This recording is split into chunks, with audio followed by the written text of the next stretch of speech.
What is going on, everybody? And thank you for tuning in to another edition of the Manup Real Talk podcast. I am your host with the most, Mr. Mike Wiley, saying greetings and salutations to all of you, our faithful followers and listeners. Listen, I just want to thank you all for all the likes, the shares, the clicks, the downloads, and whatever it is that you do to support this podcast, because I know that had it not been for you, wouldn't be no us. So I thank you all and I appreciate you greatly. And I do not take it for granted. Now, for those of you all that's tuning in for the first time, I say welcome. Sit back, relax, and enjoy some good conversation. And for those of you all coming back for a second helping, I say welcome back, because your boy's back on the air with the Man Up Real Talk podcast, the podcast for the people. As you can see, I am not being joined by my partner on tonight, Mr. Philip Hines. He'll be joining us on next week. He had a family emergency, man. It's crazy stuff with power lines and fires and all this stuff. But don't worry, he is fine. The family is fine. Everything is good. So he'll definitely be back with us on next week. Listen, I want to say thank you for all of you all that's joining us on on Twitter. Strangely enough, I just started streaming live to Twitter maybe last week, and we actually had a couple of people that joined us on Twitter. And so thanks for tuning in on Twitter. And you know what, Eddie? It's funny you mentioned that, because I was actually going to start streaming to Twitch as of next week. So that'll be another outlet. You know, we're currently on Facebook, we got YouTube, we got Twitter, and we'll be on Twitch next week. So we're just trying to expand our horizons, if you will. Big Sean, man, what's going on? Hey, look, I told your wife, pick a Friday in March, fam. It's time for y'all to come back on. Stop playing. Y'all need to come on so we can have some good conversation. So let me know what date works for y'all so we can get it going. Appreciate you joining in and team and checking us out on tonight, man. Look, feeling good, man. It's another Friday. God is blessed. Where we have came another 7 days without no troubles. Family circles ain't been broken, and it's a good time. It's a good time to be alive. Although some may differ, because eggs is like $5,000 a dozen. What in the world? Do a nigga got to start selling eggs? Do I have to go and find me some chicken so I can get me an egg hustle going? What's really going on with the price of eggs? I mean, my goodness, Lord Jesus, what holiday, man? What you talking about? What I'm doing for the holiday? What holiday? You know, I don't know too many holidays besides Black History Month. Ha ha! Y'all see how I did that? Yeah. What? You go egg jack somebody? Look, I'm gonna be up at the gas station, bro. I'm gonna be up at the gas station. I'm telling you right now, selling eggs. Like I got them eggs. Be like loud eggs, loud eggs. I got 3 for $1, 6 for $5. It's ridiculous, man. I went up. You go in the store and the eggs are like almost $10 a dozen. They was like, because these are free range chickens. And I'm like, well, what the world is a free range chicken? They was like, these chickens are just free to roam and they're not caged up or locked up. I said, well, can you direct me to the chickens that's been locked up, please? Where are they eggs at? Where are the eggs to the chickens that's been asking people to put money on their books? Them the eggs I want. Let me get those eggs. Those the ones I want to buy, because these free range chickens is too expensive. My goodness. Hey, baby. Thank you for joining. Yeah, look, for those of y'all that don't know, my wife had a birthday on yesterday. So, if you see her in the chat, just go ahead and say happy belated birthday. Yeah, she turned umpteen years old. It's just like wine. She just get better with age. My goodness. Yes, yes, yes. God bless your ministry. Woo. Listen, I'm excited because I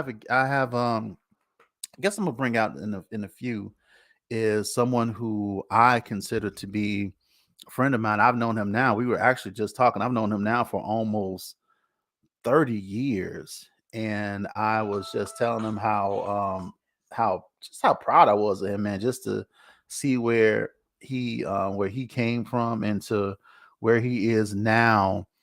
I'm proud to be able to call him a friend of mine, but then I also appreciate what he's done, because I can look at him and then I can aspire to do great things like he's doing. And it's good to just have people in your circle that's just doing good.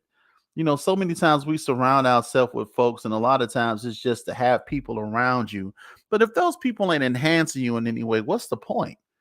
Your circle, it don't matter. I'm gonna tell you now, it don't matter the quantity of the people in your circle, but the quality is what matters. And if you got some good people around you, man, that's a blessing in disguise. But the gentleman I'm bringing in, his name is Sherard Sharpe, and he sent me a bio, and I'm gonna read it because that's what you do when you have people on your show. Understand what I'm saying? And his name is Sherard Sharpe, and he is the host of the Sherard Show. Listen, the Sherard Show currently airs on Pure Essence Television, Airy TV, and iHeartRadio. And he has interviews with big stars in the realm of fashion and entertainment and music. So look, if you're looking for a show that has captivating interviews and conversation, mesmerizing topics, profound guests, his show is probably the one to watch, and I encourage you to check him out. And I'm not going to prolong the intro any longer. I'm just going to go ahead and bring him on, my friend, my brother, Mr. Sherard Sharpe of the Sherard Show. What is going on, partner? Hey, Mike, how are you, man? Thanks for having me on the show, man. I appreciate the intro. Man, I'm doing great, man. How's it going out there in California? I don't know if the eggs didn't hit you out there, but I know that gas was like $10 a gallon, son. Y'all doing all right out there? Yeah, you got to finance gas and eggs these days out here in California, but it's good, Mike. It's really good, thank God. And I hear you all got a little snow and it's kind of cold back there. You know what, man? It's Chicago. One day it's snowing, and then the next day, you got people outside in flip flops, so you never can tell. But just the other day it was 50 degrees. Now today it's like 24 and snow, and then tomorrow is gonna be back up to 45. So if you're in the market for pneumonia, y'all come on to Chicago because you're gonna get it. I promise. Or schizophrenia. Or schizophrenia. Either one of them, man. What's the weather out there, man? I know it's like what, sunny and 65 or something like that. Yeah, it's 65 degrees, sunny today. Typical California weather in the wintertime. But then, last week it was in the 80s, so it varies. It's cool, man. It's cool. You ain't see the flex, did you? Typical California weather. You see that? See that it's that type of stuff, Nah, that's cool. That's what's up, though, man. So look, I wanted to bring you on, because the last time you were on, we kind of talked about it, and we kind of talked about it in passing, with our other conversation. But I want to kind of bring you on and finish the discussion that we started in regards to cancel culture. And now, and I know some of you all, if you don't know what cancel culture is, I know you've heard about it, or you may have an inkling of what it is. But as a matter of fact, let's do this. Let's ask Google, or for you iPhone people, let's ask Siri what the definition of cancel culture is, so we can really get into it, because I have an opinion on what it is, but it may be something else. So cancel culture, by definition, is a phenomenon in which those who are deemed to have acted or spoken in an unacceptable manner are boycotted or shunned. Now, before I get into my definition of it, let me ask you, as someone who works in the industry, because you interview like a lot of entertainers and fashion and all these other things, what do you, or how would you define cancel culture? Well, cancel culture is basically when you go from a somebody to a nobody overnight. When that's basically what it is. When the people that once liked you don't like you anymore, and now all of a sudden your name is mud. For example, in the Super Bowl, Rihanna was giving during her performance, she was giving shouts out to Kanye. Right. So you saw on Twitter and Instagram, they lit up. It was saying we need to cancel or try and cancel Rihanna because she was trying to give support to Kanye. But the thing about it is that Kanye's on that cancel culture list, as you see, because now his name is borderline mud. Now Kanye, when you say Kanye's name because of what he said and about Jewish people and all these other things, now he's like people say, "What, you listen to Kanye after what he said?" So society is counseling him out because of that. That's crazy too. I mean, how does one cancel somebody? It's not like you can actually like erase somebody from existence, although society has tried to do that with a couple of people that I can think of, Bill Cosby, R. Kelly. But how does one try to eliminate? Because to me, honestly, I feel that cancel culture is just a way for social media to just mass shame somebody, right? And the crazy thing about it is the stuff that they try to cancel folks over is 10, 15 years ago, we wouldn't have thought nothing about that stuff. It wouldn't have been nothing. It would have been like, he said that. Oh, well, he's stupid. And we would have moved on. Correct. But we are so, I don't know what it is about society now where we are so sensitive, where it's like people can say or do the slightest thing and we are up in arms and we want to totally get rid of them. And let's just say it may not be something they did. It may not have been something that they said. Maybe it was something that they did. Something that we felt was just as egregious or just terrible. And it's like, now you want to just erase them from existence. And I don't understand how we as people can bring ourselves to do something like that, because to me it seems a little self-righteous. Amen. But Mike, there are people that are on a cancel culture list that will get wiped out faster than others. Like, for example, the Kardashians have more leadway than a Kanye West. For example, certain people can get away with doing things like with Kim Kardashian, when she was supporting a company, that was exploiting children, that was all over the place, but still she didn't get canceled for that. True. But what the thing is, Kanye West was saying, it wasn't that they weren't true, it was just the fact that he said it. And then also, you can take a big celebrity, you can take somebody that people are just kind of mediocre on, and if they're caught listening to some R. Kelly, I guarantee you they'll get canceled. That's crazy. Let me ask you this. Do you think cancel culture is, do you think, and since you mentioned the Kardashians versus Kanye, do you believe that cancel culture is racially biased? Amen. I'm glad you mentioned that. That's what I was inferring. Black people have a much shorter leash, if for lack of a better word. So you can do one or two things. For example, with T.J. Holmes and Amy Robach, with that scandal that's going on in Good Morning America, they're trying to paint a picture of her as a victim, while they're trying to bring up his past of all the times he cheated. They've named 3 times that he had relations or had something going on with interns prior to meeting Amy. Okay. But they're painting her, as a victim in this, when it takes 2 to tango. The second thing that's interesting is that if you look on the trending news now, it's also showing how she got a higher severance package than he did, really? Trying to down him as well. So it's every bit of racially motivated. And you find him nothing positive about him, when again, both of them are guilty of cheating on their spouses while they were married. And just to be clear, he's black and she's white.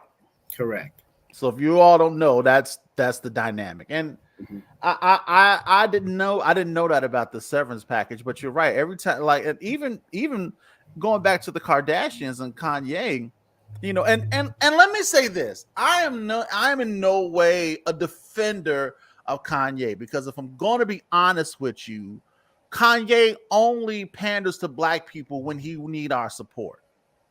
Let's just keep it a buck, because see, Kanye wants to be at the table with the rich white people.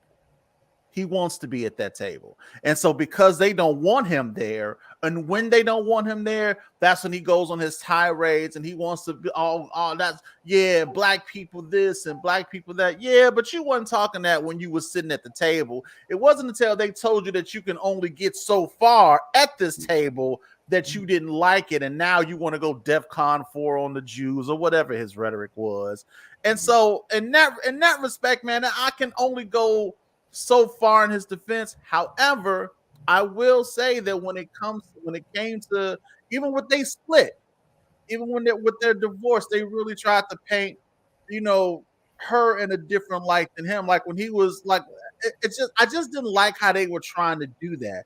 And I'm not saying that either one of them was right in the situation, but they were definitely trying to paint her in a different light than they were Kanye, as if to say, well, see, this is what he always does, and you should have known that this is going to happen. When the Kardashians when all them girls got a track record of messing men up when they get married to them. Do I have to bring up Lamar Odom? I mean, they whole family got a track record of messing men up in their family. I mean, their dad is a prime example. I'm just saying.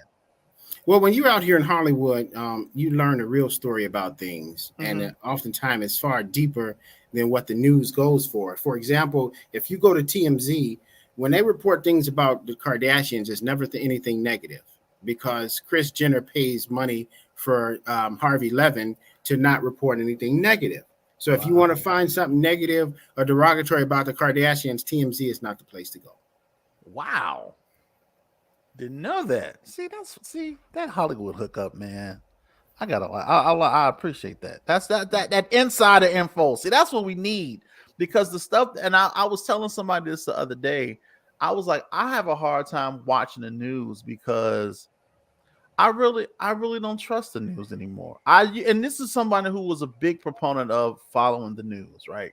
And but when you think about it, because these news networks are businesses and they're in the business of basically selling news, they pretty much put out there, they manipulate it, and they can really put out there what they want to try to manipulate stories and narratives or whatever the case may be. So you almost don't know what's true and what's true and what's not true. Mm-hmm. And it's really, really hard to find valid information out there, man. And it's a scary thing. So let me ask you this, because some people argue that, that cancel culture is just a form of accountability. Like they just want the people to be held accountable for what they did or what they said. Do you think that's true?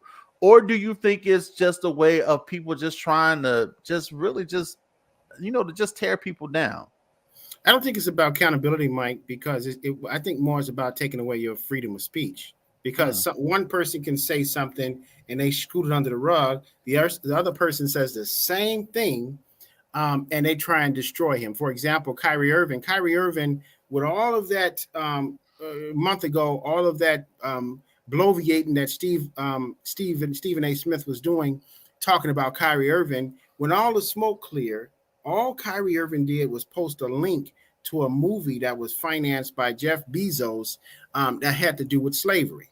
Mm-hmm. And that's all Kyrie Irving did. But you never heard anything about anybody backlashing on or bloviating to Jeff Bezos. Only thing you heard is about Kyrie Irving. So there's a couple factors there when it comes to cancel culture. First of all, it's mainly geared towards being black and being a man, being male. Those are the two things that contributes to cancel culture. A black male or a male period will be canceled faster than you get a Caucasian female any day. Mm-hmm. That's the first thing you have to keep in mind. Second thing is that cancel culture is mixed in with what they call toxic masculinity. So when a man is trying to be a man out there, like Kanye was trying to fight for his kids, was speaking about how he wanted to be notified or he wasn't invited to the birthday party, because he stood up as a man. That's how he got smashed in terms of with the media. So it's a hidden agenda behind it. And people need to always make sure that they don't look at what they're selling you, look at the fine print. Now, Eddie, one of the guys, one of our viewers, he's saying that they've been canceling black folks for generations. He said even to the point of beating, burning, and murdering us. And that is, look, and we all know that to be true. I can give you a perfect example. And I don't know if you, are you familiar with Ezra Miller? Yes. Okay, so you know the whole story behind Ezra Miller. So for those of you all that don't know, Ezra Miller is as an actor who played the Flash in the Justice League movie. And so there was a long time talking about him getting his own solo project, and they were doing a solo Flash project. And so now and everybody was like, cool. But during that process, this guy was he was in the news for like attempted kidnapping and various other things that most people would consider to be egregious. So I was like, oh well, there's no way they're going to continue with this Flash movie, right? Enter James Gunn, who is now the new who Warner Brothers hired to be kind of over the direction of the DC movies. And so, you know, they were talking about the direction that they were going to go with them and this, that, and the other. And I was like, okay, well, there's no way that James Gunn is going to let this movie fly, because remember what happened to him some years ago, which is why he didn't direct the third Guardians of the Galaxy, because of some stuff that they found that he tweeted 10, 15 years ago. And it was supposed to be like some type of homophobic tweet that he put out there. And they was just like, so you mean to tell me that you're going to go grab something from 10, 15 years ago and use that as an excuse to fire me? Like my views can't change, or my attitude can't change. And so Disney let him go. Fast forward to now, the Flash movie is coming out. They're going forward with it. Ezra Miller is still the main star of this movie. And I am finding that people are defending this movie, saying that this movie is bigger than Ezra Miller. It's bigger than Ezra Miller. You got to understand, there are other people that worked on this movie. You have all these other people that did production design and producers and everybody else that worked on the movie. If you cancel the movie, then you're canceling the work that they did. Where was this energy when they took the Cosby Show off of TV? Where was this energy when they took all of his DVDs and CDs and stuff off of the shelves? Where was the same energy at? That's all I'm asking. When Harvey Weinstein was caught up in his stuff, they never took the movies that was associated with his company off the shelves. Never.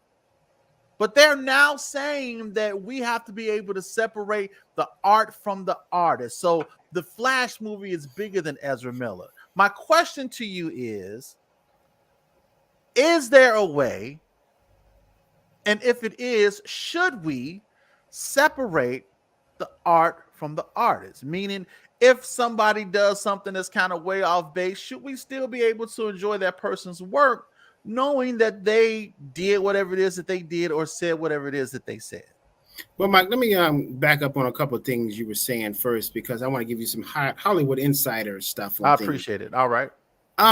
You were mentioning about the Cosby Show and about Bill Cosby, and early on you were saying about how they tried to cancel Bill Cosby, which is absolutely correct. Okay, now let's talk about the reasons behind why they did what they wanted to do. First of all, Bill Cosby, what he did back in the 70s. This is talking the 70s. Okay, these were drug parties in LA. Come on. If you didn't bring cocaine, you couldn't come to the party, because everybody wore a chain, bro, with a little thing, the little vial. Exactly. They had long nails. Exactly. That was the party. So the women that were there, most of those women were women from the Playboy Mansion that Hugh Hefner sent over there. And those women were underage and they were on drugs.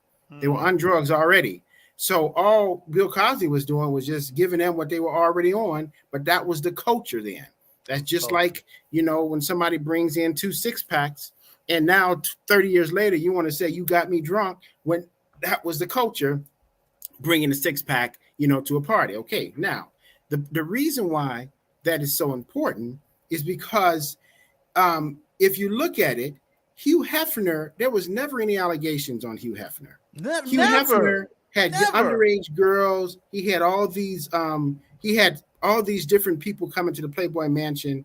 But the fact of the matter is that Hugh Hefner, kept a log of all the senators and presidents and everything, so you could never pin anything on him because of that. Okay, now your guest, your individual said never blame Hugh Hefner. I'm not blaming Hugh Hefner. What I'm saying is that look at the hypocrisy. You're trying to bring Bill Cosby down, but Hugh Hefner built a culture around underage women and drugging them and things like that.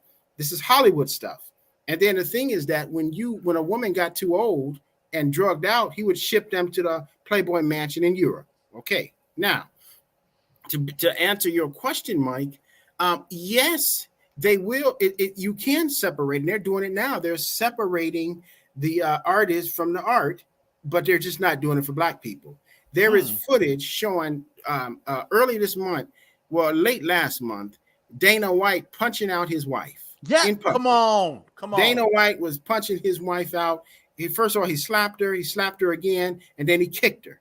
It's on video, okay? On video. Now, Dana White did not get canceled.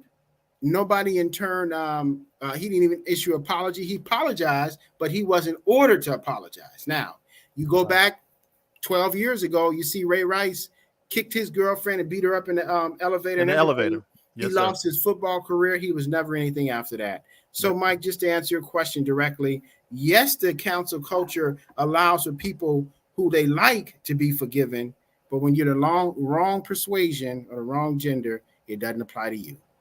That's crazy. Well, look, let me double up on that question. Should we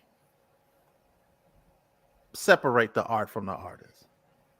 I think, dude, I'm like, dude, is it to a point where, like, because another instance, and I don't know if you're probably familiar with this J.K. Rowling, right?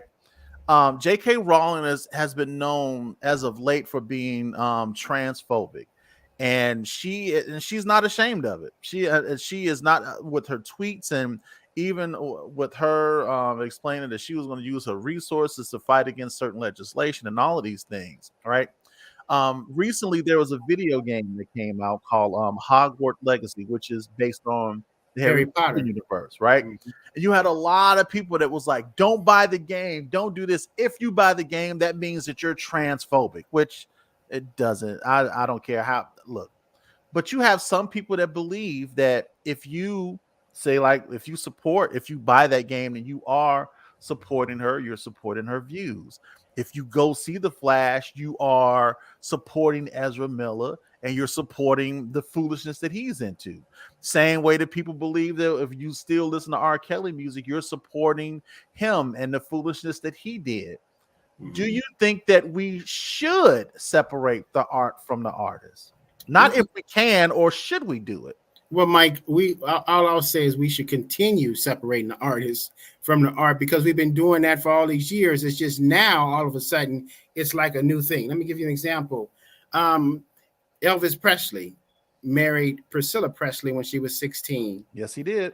And he was a grown man. Okay. Now, Elvis Presley, every year out in Vegas, they always have the Elvis Presley impersonators jumping out of airplanes. And then his music still sells hundreds of millions a year. So stop it. Okay, that's one. Second one is Chuck Berry. You know, Chuck Berry married his cousin and took over the state lines and things like that. So I can go on and on. Mike, if you really knew about the background of these artists, of these people that you're listening to, or your parents been listening to, then if there was a council culture back then, nobody would be listening to these artists. So, well, now that you got me interested, why don't you drop a few more? Because I'm like, wait a minute. I'm gonna be honest with you, I didn't know about the Chuck Berry one. Chuck Berry, Elvis Presley, and then you look at, for example, some of these Motown artists. You know, like for example, David Ruffin. When David Ruffin proposed to Tammy Terrell, okay, he was in love with Tammy Terrell. Tammy Terrell was in love with Sam Cooke, but she was abused all her life. Okay, so she was first abused by James Brown. James Brown threw her down a flight of steps, okay, and messed up her hearing. That's why she couldn't hear too well. But when David Ruffin came along, David Ruffin proposed to her. David Ruffin was married, had a girlfriend, had kids, and proposed to her. She turned it down. He beat her in the head with a motorcycle helmet. Again, these are the things that people want to ignore. But they knew about this back in the 60s, but still bought the Temptations music. So it's really built upon hypocrisy, Mike. Wow. That's crazy. I love it though, man. My issue, I'm gonna tell you what my issue with it is. And you really kind of hit on it, is that, you know what, we should separate the art from the artist because we've been doing it. One thing that I've always said on this show is that whatever it is that you do, be consistent with it across the board, right?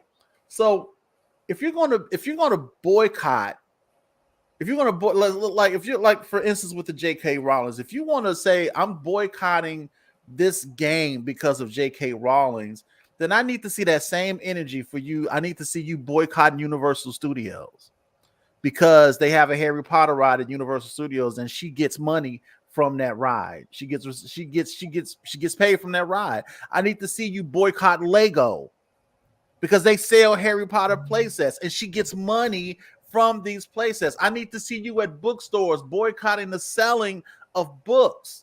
Because see, when you take the lazy route and just say don't buy it, don't buy a video game, to me, I get a little iffy about your claim. And then you turn around and say a project like The Flash is bigger than Ezra Miller because you just like The Flash.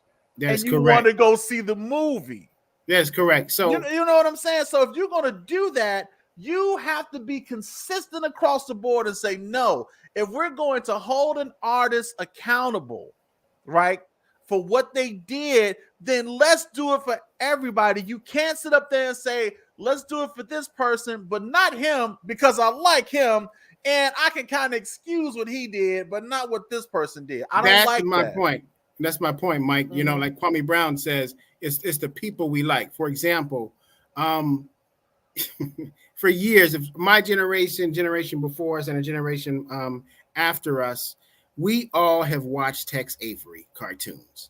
Avery cartoons, absolutely. Droopy, Spike, and Tom and Jerry, and so on and so forth. But if you go on YouTube and look at some of the lost episodes of Tex Avery, they got Uncle Tom's Cabin, they got blackface cartoons, they got all these cartoons that are Tex Avery, but yet Tex Avery was never canceled. So where's the hypocrisy in that, please? Right. What was a cartoon that Disney had?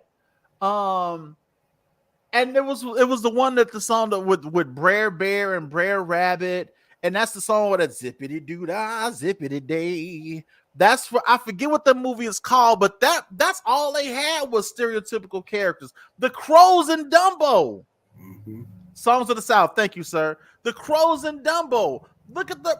Come on, you can't tell me that the Crows and Dumbo wasn't. I mean, even though I love the song, I'm sorry, but I did. But we know what those crows was based on. So it's just like if you was to, nobody is going back now and saying, hey, that was wrong. I'm not going to support Disney because of the racist stuff that they did 10, 20 years ago. Mm-hmm. So go ahead. Very, very true, Mike. You know, in Hollywood, if you knew, and I'm not going to just divulge this information, but if you knew who some of the Hollywood bigwigs were involved in pedophilia, child molestation, and all these things, and you sit there and you have some of their movies right in your collection, but yet still they were all involved in it. Some of these music executives, if you really knew what really would happen behind the scenes and what still goes on, but it's like I say, like you said, Mike, if you're going to do it across the board, black, white, green, male or female, or don't do it at all, because it makes you look bad when you turn around and want to just segregate one race of people or class of people or just people you like. I agree. I absolutely agree. So just looking at some of the comments here, he's going in. Look at the rock artists that wrote books about the abuse they committed. Steven Tyler is under fire now for past abuses. Aerosmith wrote and produced a song called Ragdoll. I remember hearing about that, about a sexually abusing an underage girl. Hanna-Barbera was openly racist, but they still licensed their characters. So you have all of this, and then this is where I want to go, and I'm glad this is kind of going this way. If we're living in the age of cancel culture now, and some people are being canceled for the stuff that they are getting caught doing. Some people are getting canceled for the stuff that they may have done in the past. If we're going to cancel somebody for something that they did in the past, how far back are we actually going? I just think that's a slippery slope to try to say, hey, you were 15 when you did this, that, and the other, and you're now 30. I don't like you now. it's like, is there a statute of limitation on how far we can go back to cancel somebody, or is it fair game? It's not fair, Mike. It's not fair at all, because it's not, everybody has a pass, and it's only segregating or picking out certain amount of people to do that. When they did that to Russell Simmons, he turned around and sold all his holdings here in California and all across the world, and he bought him an island in Bali, and that's where he is, because he wasn't going to subjugate himself to what they did to Bill Cosby. Now, again, you have to look at the hidden agenda. The reason why they tried to cancel, and they did cancel Bill Cosby, is because he wanted to buy NBC and he wanted to put a satellite in the air. And they said, oh no, we're not going to have a so-and-so buying NBC. So they gathered all these people together from his past 40, 50 years ago to turn around and say that. So it's a hidden agenda behind it, Mike, and it's bigger than what it is. The public, news and people already feel the public don't know anything, and they're not well read. So whatever is on television and whatever's in the newspaper, they feel is gospel, and people still feel that way. So they say it can't be wrong if it's on TV. Right. Just looking at some of the comments, showbiz is a dirty business. It's a dirty game. We know that. I remember going to a producer. Eddie says he remembers going to a producer's party some years ago when he was a teen and was offered drugs to sleep with a dude's girlfriend while he watched. He was like, it's real. And this producer still lives and operates in Chicago. That's wild to me. But that's the age that we lived in, man. I mean, and really that stuff still goes on today. It still goes on today. Yeah, that's why they have it. They call it the casting couch. The casting couch, absolutely. Exactly. So, but again, there's things that's been coming out about Steven Seagal, things that he was known in the industry. When you get in that circle, a lot of things about people and their tendencies, and what really happened to their demise, what led to this. It'll blow your mind. But again, if they want to cover it up, it will be covered. If they want it to be revealed, it will be revealed. So let me ask you a question. As someone who hosts a show and you interview and talk to celebrities and various celebrities of various backgrounds and everything, is there someone that you would you not interview someone because of something that they may have said or something that they may have done? Do you have I'll never talk to that person because they believe this, that, and the other? Or are you open to interviewing? Are you open to talking to everyone? Well, there are some interviews I won't do, not being judgmental, but sometimes people are just, their personality wouldn't go along with my personality on television, and it just wouldn't be worth it. I don't really do interviews with people who are pedophiles and do things to harm children, or people who are, known to have abused and mistreated women and stuff. I won't do that. I mean, it's great to hear that story, but I want to hear it from afar. But if it's evidence to show you really did it, then I won't mess with that as well. And then also, there's people who are just flat out disrespectful. My show's a family show, so it's not about swearing and saying all this. So if you can't respect the show, and there's just some interviews I'm not desperate for interviews, thank God. So I'm not going to beg anybody to behave when, if they're on a white platform or whatever, they're going to behave. So I'm just not hard up for that. So to answer your question directly, Mike, there are interviews I will decline. Absolutely. All right, let's switch it up a little bit. You have the ability to cancel whoever it is that you want to. And I mean cancel them, like for real. Like once you say, all right, this person's canceled, that's it. Ain't no coming back. If you could cancel anybody, who would it be? Mike, I don't know. I never thought about who that would. Yes, you do. Stop playing. Who do you want to cancel? Who would you cancel? Come on. I know you got somebody in mind that you'd be like, oh my God, can we trade him for somebody else? The one person that I would have canceled, and he's passed on though, is Rush Limbaugh. I remember Rush. Lord Jesus.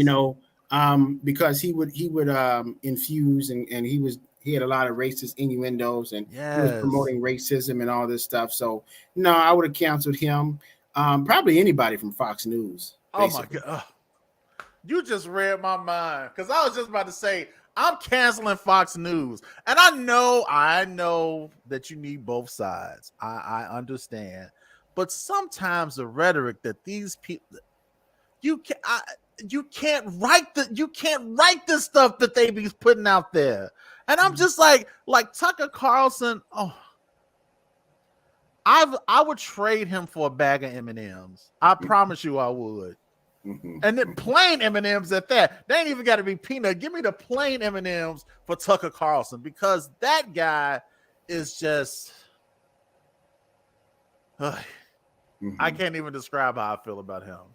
But you know what? But you know, realistically thinking though, I don't believe that I would cancel anybody, and here's why. And I mentioned this in the show earlier. I think the whole idea of cancel culture is self-righteous, right? Because people have this notion that you can ostracize a person for something that they did or something that they have done or believe or whatever the case may be. And my whole thought process on that is like, you know, let he who was without sin cast the first stone. Because all of us have done something or said something at one point of our lives that if it was revealed in some way today, we would probably get canceled for it. Amen. You know what I mean? So it's like we've just been blessed, whereas we were just never caught. It was just never revealed or whatever the reason was. And no one has been able to uncover that from our past and say, hey, you used to think this way back then. And that's not right. So we're going to cancel you now. You know, so I just think I think it's a little self-righteous on people to want to try to cancel folk, knowing that you've done something in your life that people would not view necessarily or deem as, you know, they may deem as something that can be canceled. You know what I'm saying? So I think we need to be kind of careful with that whole attitude that, yeah, you know, we have the power to cancel people because of something that they did or whatever, because all of us at one point in time, I think, have done something that could get us canceled. That's just me. Well, my thing though, Mike, about it is that I agree partly on what you're saying, except for the other part about it is that, you know, when you have kids, you look at things very differently, especially when you have someone with a horrible show that is perpetuating and that's poisoning the minds of kids. Okay. Absolutely. And they're pushing that narrative, and you know, you have to wrestle with your kids to be able to keep them from watching something that's bad for them. Okay. Right. Think about the shows when we were a kid. You know, when we were kids, we had to look hard for stuff that wasn't suitable for kids. It wasn't everywhere like it is now.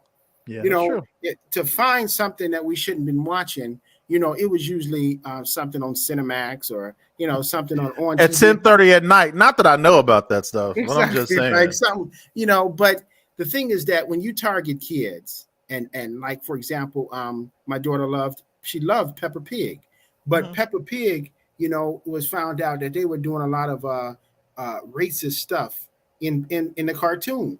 And it was masking it into like being a great cartoon, but it was allegedly found that they were doing that. So, you know, you want to cancel stuff like that when they're affecting the kids' minds, and you think you're going to just let them watch for 30 minutes of innocent cartoon. That's true. And it turns around and has a hidden agenda behind that.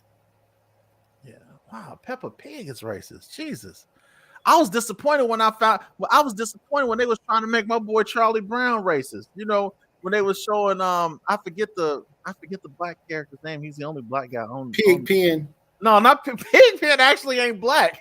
He's just dirty. He's just dirty.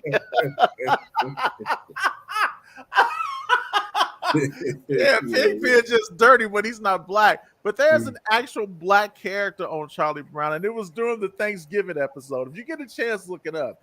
And on this episode, when they all sat down for dinner, all the white characters was on one side. I saw that. And my man was on the other side in a lawn chair. I saw that. It was like Charlie Brown racist. I was like, no, not Charlie Brown. That's foul. Yeah, it's stuff like that. I laughed at that because I know that wasn't inherently true. Because I look at the story behind the character, And Charles M. Schultz, who was the creator of the Peanuts, he fought to have that black character in the show and in the comic strip. So, big shout out to Charles Schultz. Real quick, because we winded it down. I did have one other question that I wanted to ask. And when we we know that cancel culture, and we know how it can affect, especially certain demographics and certain people, and especially when it comes to black men.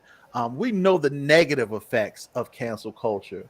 What do you think are some potential solutions to address the negative aspects of cancel culture while still holding those people accountable for their behavior, or for harmful behavior or for harmful speech?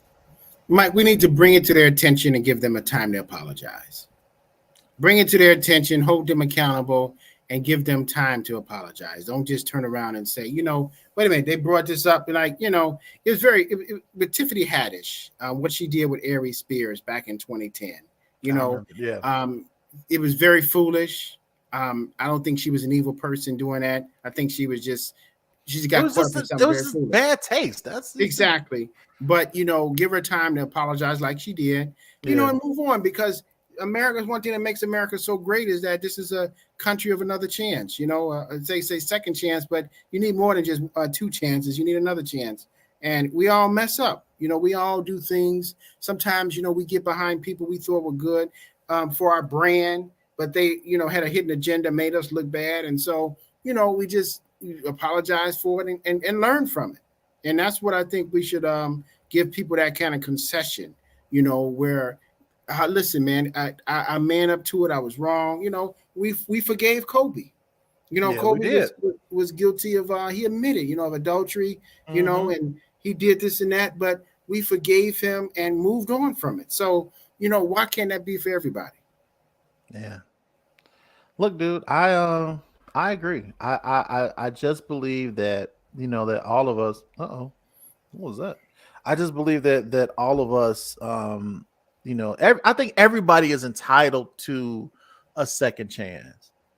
And I don't think the first time that somebody messes up, unless there's something totally egregious, it's like, did you really have to kill him though? You know what I'm saying? It's like, if it's totally egregious, I don't know. But I think everybody deserves a second chance. And like you said, just at least a chance to explain themselves, because, people change. It's like, if I did something 10, 15 years ago, or if I had a point of view from 10, 15 years ago, is it not a possibility that I may have grown and my point of view regarding that thing may have changed? Correct. You know what I'm saying? So it's like to cancel someone based off of something that they said or did, and not really give them the chance to, even explain themselves. Why do you? And even if they do, and if they feel that way, listen, they have the right to feel a certain way. We can't tell a person how they should and how they shouldn't feel, but before we just off somebody, I wholeheartedly believe that we should give them the chance and the opportunity to at least say, listen, this is what this is, or this is what I meant when I said this. This is where I was in my life when I did this. You know what I'm saying? And so we can't be so quick to judge, because God forbid, that same level of judgment will be used against us. So that's correct. Well said, sir. Listen, we're about to get up out of here, man. Look, I've already told you before, I'm proud of you, man. I'm glad to be able to call you friend, and I appreciate you coming on and hanging out with your boy on tonight, man. I want to give you an opportunity to tell everybody about the Sherard Show, where they can catch you, where they can watch you, anything you got coming up, man. I'm gonna give you the floor and let you do your thing. Well, first off, Mike, I'm very proud of you, Doc, doing what you're doing. You've been a really good friend for the last 29 years.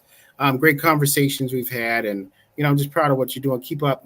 I always stop when you're online on your show. I always stop to listen to what you have going on. Catch Mike. He will be in Los Angeles sometime, hopefully, God willing, this year to be on the show. And Mike can sing. Mike can really sing as well. So I look forward to having him on the show.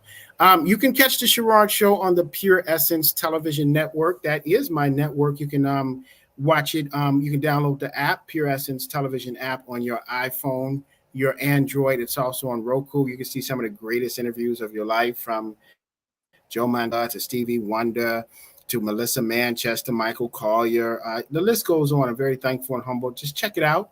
And then also, if you ever want to see the Sherard Show 24 hours a day, 7 days a week, some of the best episodes from going back 10 years all the way to current, just go to Airy TV. That's AIRY TV. You can add it on your smartphone, smart device, or television, or you can also just download it to your phone. It's incredible interviews. I'm so proud of it. Mike's interview that he did with the Sherard Show a couple years ago is actually going to be airing on Airy TV as well. Oh man, I might have to watch that one. That one was pretty good. Very good. It's very good. Yeah, So that was a good conversation. I enjoyed that one. We had a good time. Listen, man, I appreciate you, bros. I appreciate you taking the time out and hanging out with me on today, man. And that's it for us, man. I appreciate the conversation. I look forward to you coming back on, bro, for real. So likewise, Mike, likewise, man. And keep doing what you're doing. You have wonderful audience, wonderful fans. And I hope to meet them one day. Yeah, man, absolutely. So look, you guys, that's it for us. I appreciate you all hanging out with us on tonight. Look, if you ain't doing enough for Valentine's Day this week, this your time to make it up this weekend. Stop playing. Get it done. Because she may have said, you ain't got to give me nothing. Don't you believe that? I'm telling you now. Don't you believe it. Make sure you do something for your sweetie this weekend if you haven't done it this week, man. That's it for us. On behalf of my brother Philip Hines, who is not here, and my special guest, Brother Sherard of the Sherard Show, I am your host with the most, Mr. Mike Wiley, telling you thank you for hanging out with us. And until we talk again, my friends, y'all get 2 fingers to the side. Make sure you holler at your boys, because we are officially out. I think we out. There we go. All right, you guys. Peace.